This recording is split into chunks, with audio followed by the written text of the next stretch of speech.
আমি শর্মিলা রেসিপি বেঙ্গলে সবাইকে স্বাগত। আজকের রেসিপির জন্য আদা রসুন পেস্ট করে নেব, আর সঙ্গে কিছু বাদাম আছে যেটা ভিজিয়ে রেখেছিলাম, এটাও পেস্ট করে নেব আলাদা করে।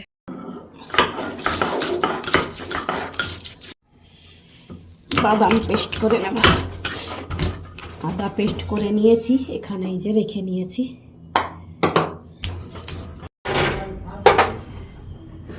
দেখো বন্ধুরা, আজ আবার আমি কড়াই চিকেন রান্না করব, যার জন্য লোহার কড়াই, ছোট কড়াইটা এই জন্য কমই রান্না করতে হবে। এখানে আছে ইলাইচি ছোটোবেলা, দালচিনি, শুকনো লঙ্কা, চক্রফুল, লবঙ্গ আর গোলমরিচ, তেজপাতা, মৌরি, ধনে আর জিরে রোস্ট করে নেব। এটা হচ্ছে কড়াই চিকেন মশলা, মানে মশালা, এটা আমি তৈরি করে নিচ্ছি, রোস্ট করে নেব। কিছুটা জয়ত্রীও আছে যেটা আমি রোস্ট করে নিয়েছি মশলা। এবার নামিয়ে নেব, রেখে নেব প্যানে। এবার এটা আলাদা করে রেখে নেব। এবার আমি টমেটো পেস্ট করে নেব।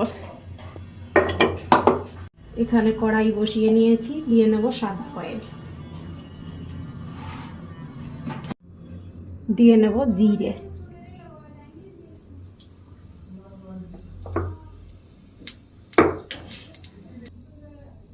পেঁয়াজ,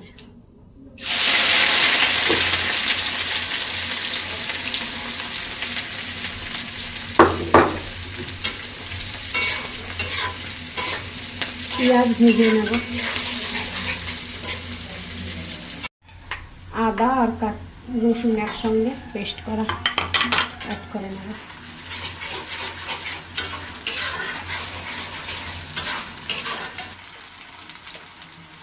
ঝালবালা লঙ্কা powder,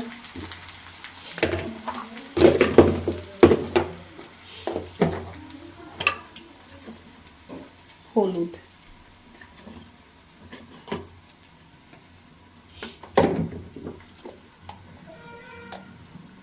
Kashmiri red chilli powder,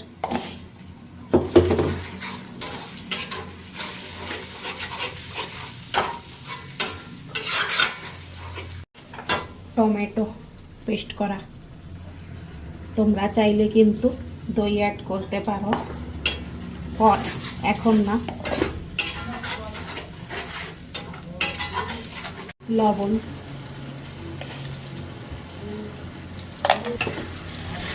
এবার অ্যাড করে নেব আমি কিছুটা চিকেন, যেটুকু আমার কড়াইতে ধরে সেই হিসাবে।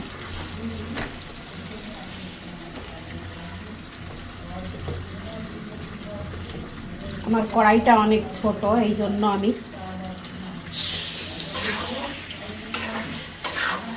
বুঝতেই পারছো কড়াইটা দেখে। কিছু সময় একটু কষিয়ে নেব।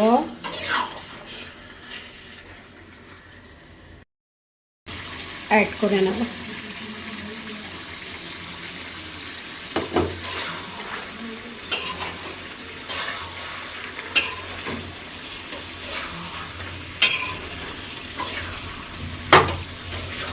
ঢাকা দিয়ে কিছু সময় হতে দেব।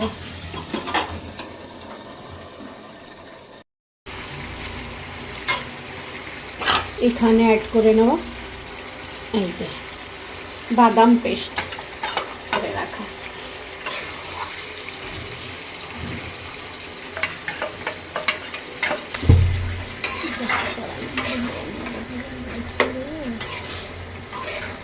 কম দেখতেই পারছো, এখানে আমি এই প্যানে আলাদা করে বাটার দিয়ে নেব।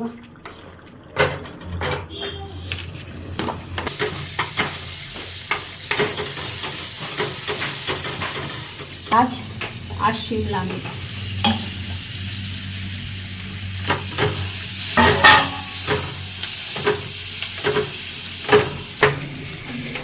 এটা একটু কিছু সময় ফ্রাই করে নেব, মানে ফ্রাই করে নেব।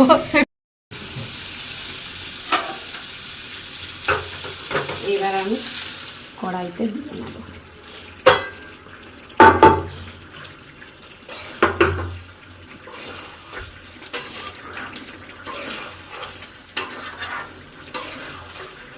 2-3 মিনিট আমি এইভাবে একটু পেঁয়াজ আর শিমলা মির্চের সঙ্গে হতে দেব, তারপর জল অ্যাড করব।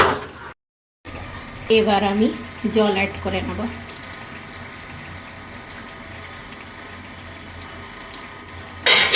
জল অ্যাড করার পর ঢাকা দিয়ে হতে দেব।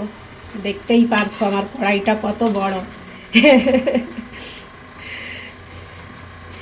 এই জন্য আমি লোহার কড়াইতে ওদিন রান্না করিনি, কিন্তু একটু ঢাকাও দেওয়া যাবে, এটা দিতে হবে না, ঢাকা দিয়ে হতে দেবো। এর উপরে এটাও দিয়ে নেব। অ্যাড করে নেব সামান্য একটু কস্তুরি মেথি আর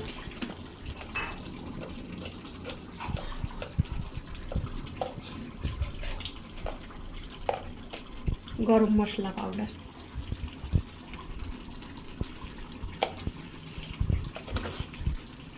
এবার নামিয়ে নেব মিক্স করে। দেখতে পারছো তো আমার কড়াইটা এত ছোট যে আমি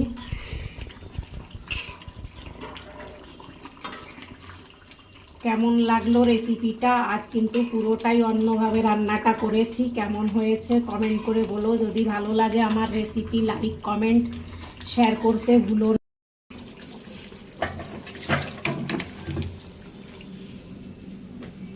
দেখো বন্ধুরা, চলে এসো, কে কে খাবে আমার কড়াই চিকেন। আরও দেবো না?